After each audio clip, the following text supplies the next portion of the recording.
Hey Minnesota, Governor Walz here, out at the State Fair with my daughter. Hope.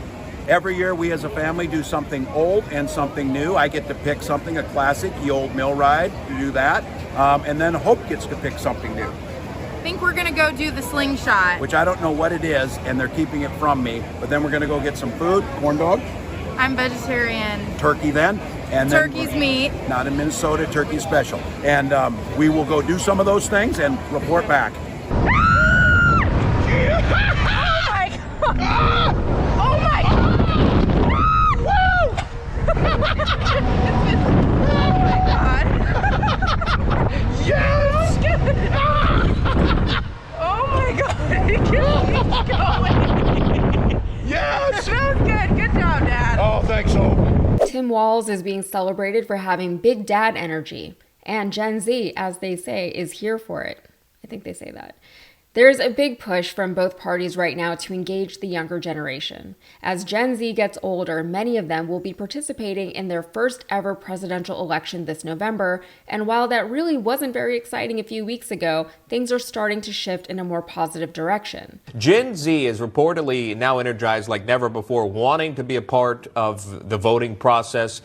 Young voters flocking to Harris on this specifically, at least according to a Vote.org spokesperson. They're on record saying this: more than 230,000 voters had registered to vote through Vote.org since Biden announced July 21st that he would step down. Of that figure, 18% were 18-year-olds and 81% between the ages of 18 to 34 years old. But the two parties are taking very different approaches to the youth.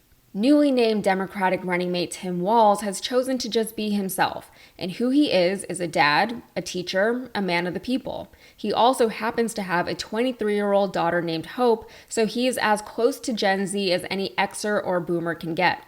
Hope, and I mean this in the nicest way possible, is as normal as a woman in her young 20s can be. She feels like a girl you went to high school or undergrad with. She seems like she has hobbies, she's well-spoken, she's wholesome, etc., all good things. But most importantly, she appears to have an actually good relationship with her dad. The two have been making TikTok videos together, and the relationship looks to be authentic in a way that is difficult to fake. We wanted to have children. We went through years of fertility treatment.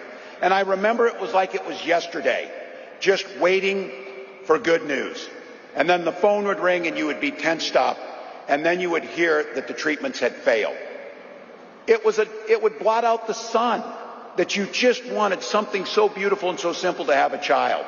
And then one day, and it wasn't by chance, when that news came and we welcomed our daughter into the world,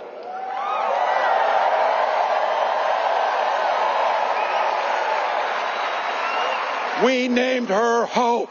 We named her Hope.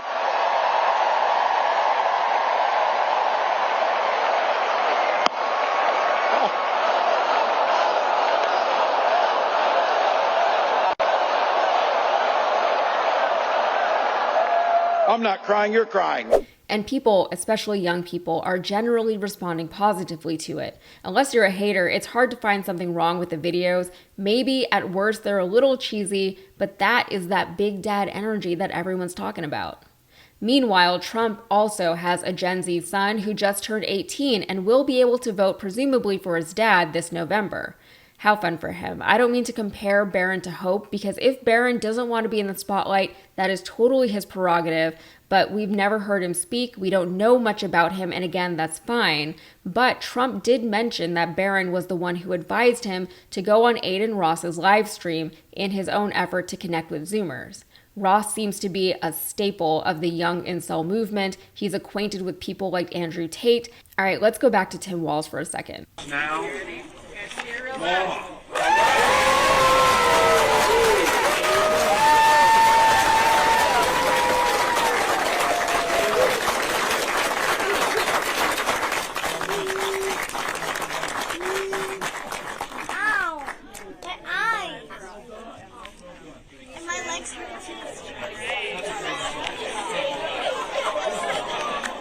I don't have a background in education or anything like that, but I really think the worst thing you can do to a kid, let alone to an entire generation of children, is to deny them their right to a strong, proper, foundational early education. I know the kids in those pictures are alphas, but let's talk about Gen Z for a minute. They suffered through a global pandemic during some of their most formative years. Some of them missed out on major educational and social milestones because of it. They went to high school with masks on their faces, which I know was a necessity for the time, but it hindered social interaction, and let's be honest, that's what half of high school is. It's learning how to engage and interact with people who are different from you. They missed proms and graduation ceremonies. They had to go to college remotely, missing out again on the plethora of on-campus recreational activities and the independence they helped to foster. Those are times when you often make the friends that you'll have for the rest of your life.